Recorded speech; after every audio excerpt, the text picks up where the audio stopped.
વિદ્યાર્થી મિત્રો, અમૃતસરના ક્લાસમાં આપનું સ્વાગત છે। લાસ્ટ ક્લાસમાં આપણે નર્વસ સમીકરણ અને તેના ઉપર આધારિત કેટલાક એક્ઝામ્પલની ચર્ચા કરી। તો આજનો ક્લાસ આપણો નર્વસ સમીકરણમાંથી કેટલીક ઉપયોગિતા જોવી છે, મીન્સ કે વિદ્યુત રાસાયણિક કોષનો જે કોષ પોટેન્શિયલ છે તેની ઉપયોગિતા ક્યાં છે તે લઈને આપણે આગળ ચાલીએ। તો આપણો પ્રશ્ન છે પહેલો, વિદ્યુત રાસાયણિક કોષ એટલે કે એના કોષ પોટેન્શિયલની ઉપયોગિતા વ્યવહારમાં ક્યાં જોવા મળે છે? તો નંબર 1 બેટા, પહેલો દ્રાવણની pH શોધી શકાય। બરાબર ધ્યાન આપીશું। હવે દ્રાવણની pH ની ગણતરી કરી શકાય। નંબર 2 બેટા, દ્રાવ્યતા ગુણાકાર। દ્રાવ્યતા ગુણાકાર જેને આપણે K of Sp, આ ટોપિક એ આપણા સંતુલનનો બહુ મહત્વનો ટોપિક છે। Ksp ની ગણતરી કરી શકાય। નંબર 3 બેટા, જે આજે આપણે ઉપયોગ કરવાનો છે, સંતુલન અચળાંકની ગણતરી કરી શકાય। સંતુલન અચળાંક ની ગણતરી કરી શકાય। આ ઉપરાંત બરાબર યાદ રાખીશું, પોટેન્શિયોમેટ્રિક અનુમાપનો કરી શકાય છે। ફરી એકવાર દીકરા, આપણો પ્રશ્ન છે કે વિદ્યુત રાસાયણિક કોષ, એમાંથી આપણને જે કોષ પોટેન્શિયલ E સેલ મળે છે, જે આપણે નર્વસ સમીકરણ દ્વારા મેળવ્યું, તેની ઉપયોગિતા ક્યાં? તો પહેલું, દ્રાવણની pH ની ગણતરી કરી શકાય છે।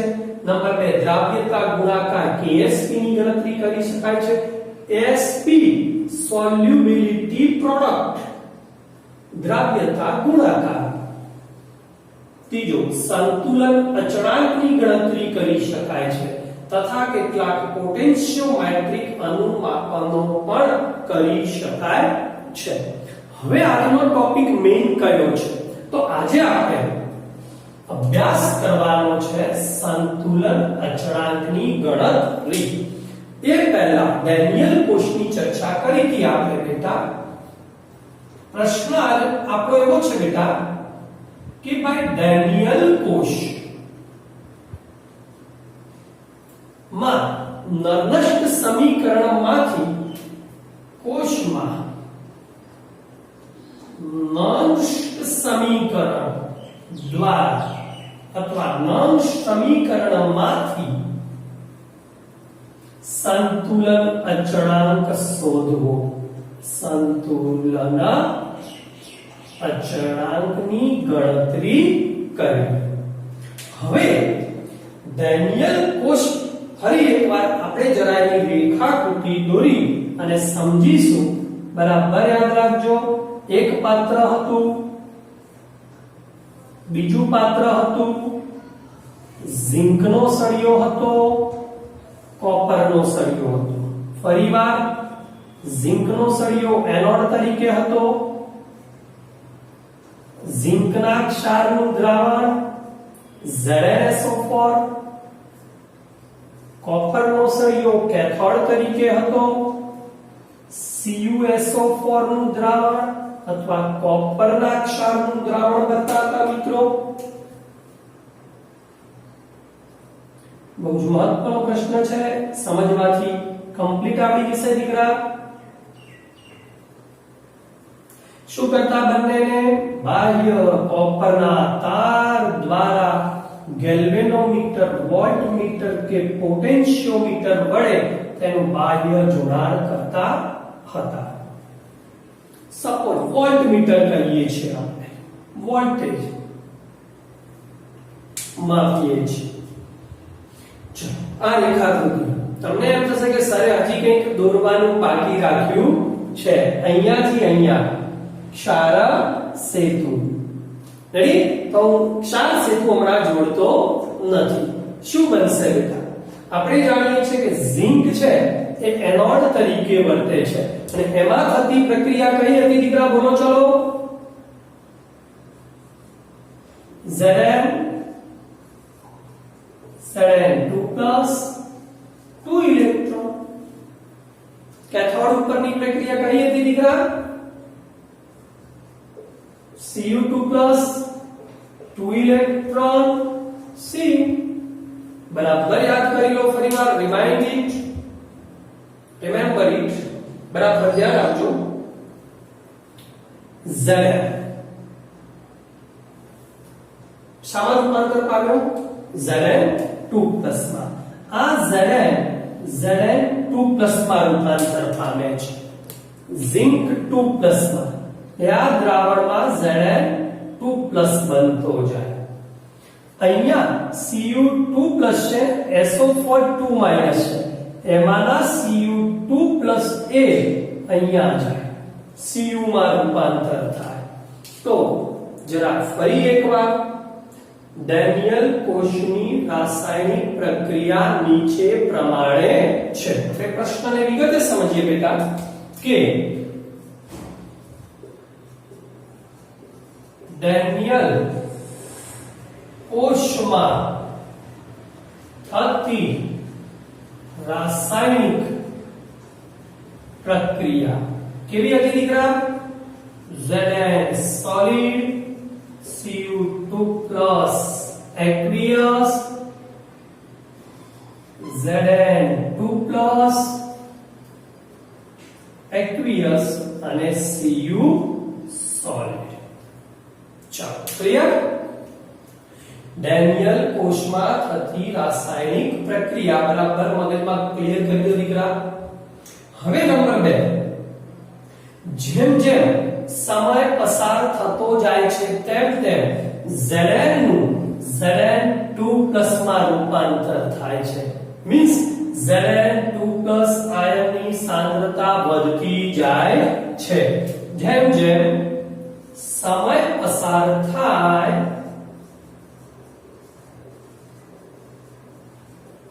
તેમ શું થશે Zn2+ કઈ બાજુના કોષમાં લેફ્ટ સાઈડ ડાબી બાજુના કોષમાં Zn2+ ની સાંદ્રતા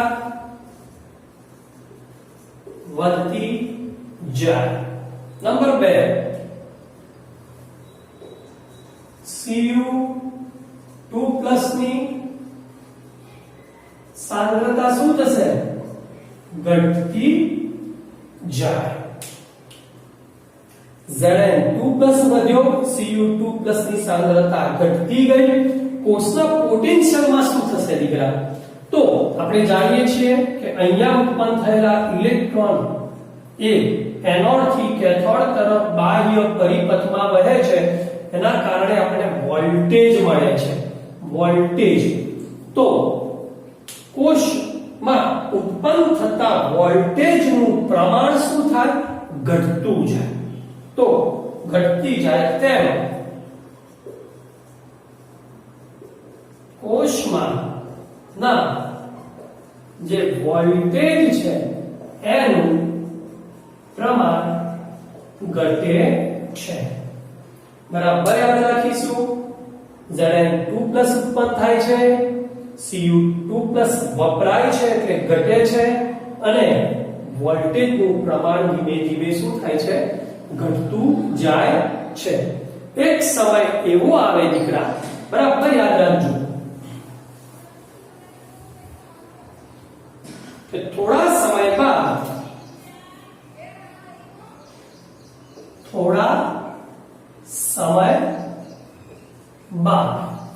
Zn2+ અને Cu2+ ની સાંદ્રતામાં હવે કોઈ ફેરફાર જોવા મળતો નથી તથા Cu2+ ની જે સાંદ્રતા છે એમાં કોઈ ફેરફાર જોવા મળતો નથી બરાબર યાદ કરીશું દીકરા. જ્યારે Zn2+ અને Cu2+ ની સાંદ્રતામાં કોઈ ફેરફાર જોવા મળતો નથી એટલે બંનેની સાંદ્રતાનો જે ગુણોત્તર છે એ એક અચળ પ્રાપ્ત થાય છે. અને એ અચળ છે, હું આગળ ઉપર લલસ સમીકરણમાં લઈ રહ્યો છું. જ્યારે આ સાંદ્રતામાં કોઈ ફેરફાર જોવા મળતો નથી ત્યારે આપણો કોષ સંપૂર્ણ કાર્ય કરતો બંધ થાય છે. આથી કોષનો જે પોટેન્શિયલ છે, કોષનો જે પોટેન્શિયલ ઈ સેલ છે બેટા, એ આપણને કેવો મળે છે? શૂન્ય મળે છે. મીન્સ હવે Zn2+ અને Cu2+ ની સાંદ્રતામાં કોઈ ફેરફાર જોવા મળતો નથી. ઓકે, પહેલા એકવાર વિડિયો પોઝ કરી જરા લખી દેશો, પછી આગળ ઉપર જોઈએ.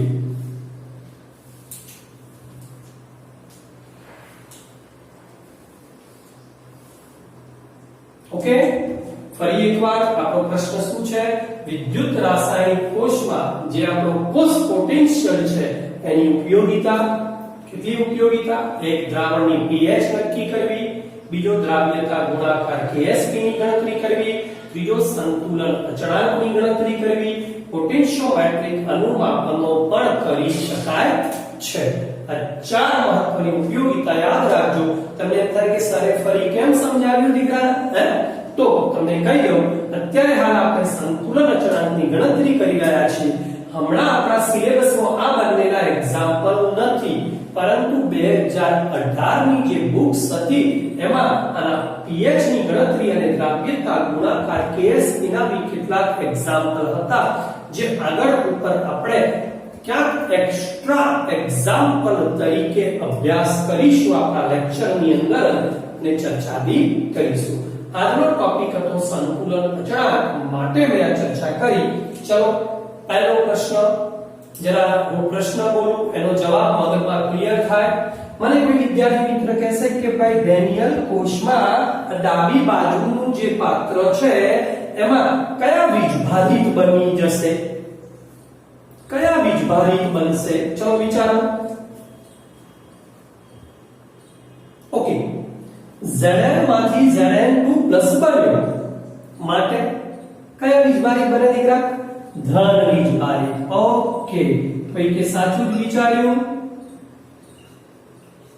ચલો અહીંયા કોઈ કહેશે જરા મને કયા વીજભારિત બને છે? Cu2+ હતો, SO4 2- હતો. Cu2+ વપરાય અને Cu અહીંયા જમા થયો દીકરા. આ એક એક્સ્ટ્રા છે બેટા, સમજવા માટે. Cu2+ જમા થયો તો અહીંયા વધ્યો શું? હવે SO4 2- અને SO4 2- ની સાંદ્રતા વધે, મીન્સ ઋણ વીજભારિત બને. આ એક બરાબર યાદ રાખજો કે ડેનિયલ કોષમાં જ્યારે ક્ષાર સેતુ જોડેલું ન હોય ને ત્યારે આ કોષ એ ધનભારિત બને છે અને આ અર્ધકોષ એ ઋણભારિત બને છે. બરાબર મગજમાં ક્લિયર રાખજો. આગળ ઉપર જોઈએ. ચલો, ડેનિયલ કોષમાં Zn2+ અને Cu2+ ની સાંદ્રતા જ્યારે અચળ બને છે ત્યારે કોષ કાર્ય કરતો બંધ થાય છે. મીન્સ અહીંયા કોષનો પોટેન્શિયલ ઈ સેલ આપણને 0 મળે છે. ઓકે, ચલો આગળ જોઈએ.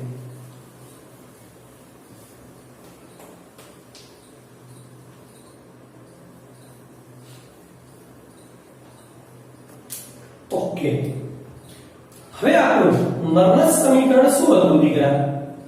કે ભાઈ E cell is equal to E0 cell minus 2.303 RT upon NF log અહીંયા હતી Zn2+ ની સાંદ્રતા અને અહીંયા હતી Cu2+ ની સાંદ્રતા. ઓકે, જ્યારે આપણો કોષ કાર્ય કરતો બંધ થયો ત્યારે આપણો E સેલ બેટા શૂન્ય એટલે 0 વોલ્ટ આવી ગયું.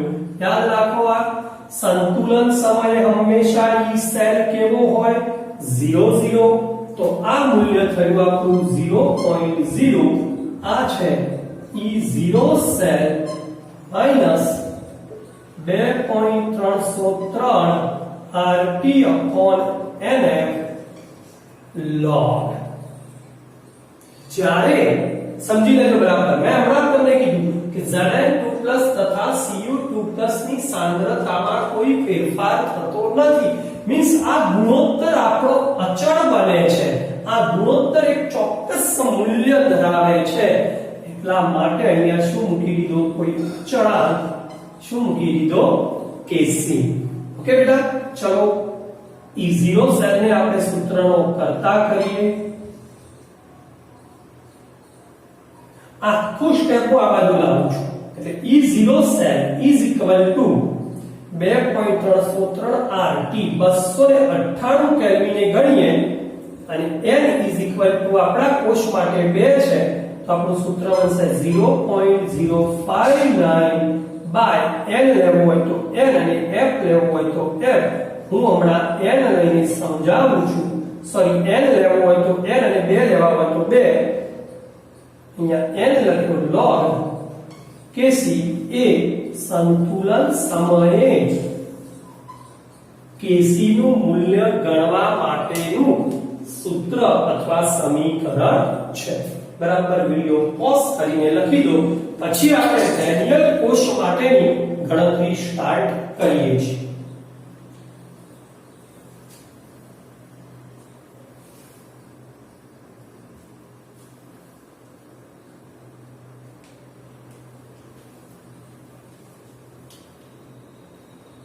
ओके बेटा, चलो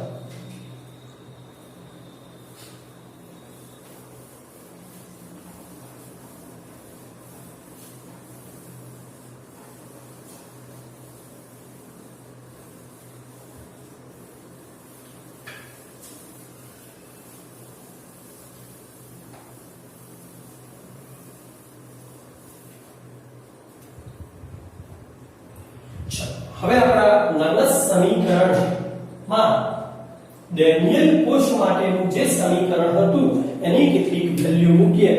નર્વસ સમીકરણ ડેનિયલ કોષ માટે લાગુ પડતા ત્યારે E0 સેલ આપણે જાણીએ છીએ. ડેનિયલ કોષમાં બરાબર યાદ રાખજો દીકરા, ડેનિયલ કોષ માટે E0 સેલ તો ફિક્સ હતો બેટા. કેટલો હતો? 1.10 વોલ્ટ. n નું મૂલ્ય મૂકી દઈએ. ચલો, આપણું સૂત્ર આવ્યું E0 cell is equal to 0.059 by n log Kc. Daniell કોષમાં આનું મૂલ્ય તો ફિક્સ હતું 1.10 is equal to 0.059. n is equal to આપણે જાણીએ છીએ 2 log Kc. આ બધું આ બાજુ લાવીશું દીકરા. હું log Kc ને અહીંયા લખું છું. log Kc is equal to 1.10 ગુણ્યા 2 ભાગ્યા 0.059. ચલો, મારી પાસે કેલ્સી નથી તો તમે જરા આનો જવાબ મને કહેશો તો અતિ આનંદ થશે. ઓકે, એક મિત્રએ કીધો મને 37.288. ઓકે, ચાલો હવે આ log ને હું આ સાઈડ લઈ જઈશ તો આપણે જાણીએ છીએ એન્ટી log થાય બેટા. તો Kc is equal to anti-log of 37.288. 28 નો જોવાનો. એન્ટી-log હંમેશા પોઈન્ટ પછી નાનો દેખાય દીકરા. 28 નો એન્ટી-log આપણે જોઈશું. ઓકે, હા 1943. એન્ટી-log માં હંમેશા પોઈન્ટ પહેલી બે સંખ્યા વચ્ચે મૂકી દેવાનો અને પોઈન્ટ ની આગળ જેટલા હોય એટલા 10 ની ઉપર ઘાત મૂકી દેવી. એટલે આપણો જવાબ આવી ગયો ડેનિયલ કોષ માટે સંતુલન અચળાંક Kc નું મૂલ્ય 1.941 क्रॉस 10⁻37 પણ એપ્રોક્સિમેટલી આપણી બુકની અંદર 2.0 ગુણ્યા 10 ની 37 લખેલું છે. ક્યાંક આવું મૂલ્ય મિત્રો નીટ જી કે ગુજકેટમાં સીધું પણ પૂછી શકે. સમજી લેજો બરાબર કે ડેનિયલ કોષ માટેના સંતુલન સમયે સંતુલન અચળાંક Kc નું મૂલ્ય જણાવો. તો સીધું આપણને મગજમાં ક્લિયર હોવું જોઈએ. ઓકે, એક વખત લખી દઈશું. ચાલો પછી એક સરસ મજાનો એક્ઝામ્પલ જોઈએ બીજું.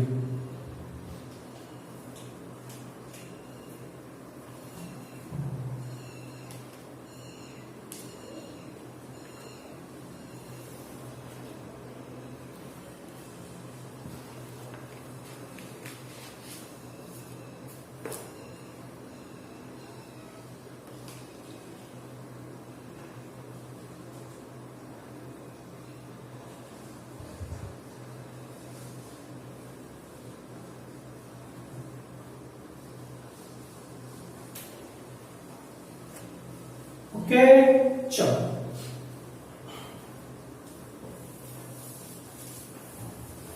હવે જોઈશું આગળ બેટા.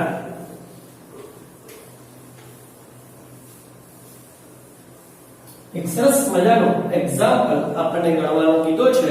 કોયડો લગભગ 3.2 નીકાળીશું. કોયડો 3.2 Cu અને 2Ag અને Cu2 અને 2Ag આપેલા છે. એક્ઝામ્પલમાં કોયડો 3.2 આપણે જોવો છે. ચલો બેટા મારી ભૂલ ન થાય જરા મને સાથે સાથે કહેતા રહેજો. Cu solid 2Ag plus aqueous it gives શું આપેલા છે Cu2 plus 2Ag. ઓકે દીકરા, પ્રક્રિયા માટે સંતુલન અચળાંકની ગણતરી કરો. તમને E0 સેલ આપી દીધો છે 0.76 વોલ્ટ. E0 સેલ આપણને આપી દીધો છે 0.76 વોલ્ટ છે. ચલો હવે પહેલું તો આના માટે સીધું જ આપણું નમ્ર સમીકરણ લાગુ પાડી દેવાનું. કારણ કે આપણને સંતુલન અચળાંકની ગણતરી કીધી છે અને જ્યારે પણ સંતુલનની ગણતરી કીધી હોય ત્યારે કોષનો potential E cell is equal to 0 0 ગણવો. આ બરાબર મગજમાં ક્લિયર રાખવું બેટા. તો આપણું સમીકરણ થશે E0 cell is equal to 0.059 by n log Kc. આ તો આપી દીધા છે દીકરા 0.46 0.059 and Cu માંથી Cu2 પ્લસ દીકરા 2 log Kc. ચલો બે આ log Kc ને આ સાઈડ લખીશું પહેલા 0.46 ગુણ્યા 2 ભાગ્યા 0.059. જરા કેલ્ક્યુલેટરનો ઉપયોગ સ્વયં કરવો જેથી પરીક્ષામાં પણ તમારી સ્પીડ આવી શકે. ચલો મને જરા કહેશો કેટલા આવે છે 15.6. ઓકે, ચલો આપણી બુક પ્રમાણે 15.6 તો Kc શું કરીશું એન્ટીલોગ ઓફ 15.6. હવે વિચારો કોનો એન્ટીલોગ જોવાનો બેટા પોઈન્ટ પછી ના એટલે 6 માં જોઈશું. ઓકે, જે આવે a ગુણ્યા 10 ની 6 નો એન્ટીલોગ ગુણ્યા 10 ની કેટલી ઘાત 15. ચલો 6 નો જોઈને કો મને. ઓકે 3981 પોઈન્ટ ક્યાં આવે એની વચ્ચે 3.981 ગુણ્યા 10 ની 15 ઘાત. ઓકે, ચાલો વિડિયો પોઝ કરી દાખલો ગણી દેશો.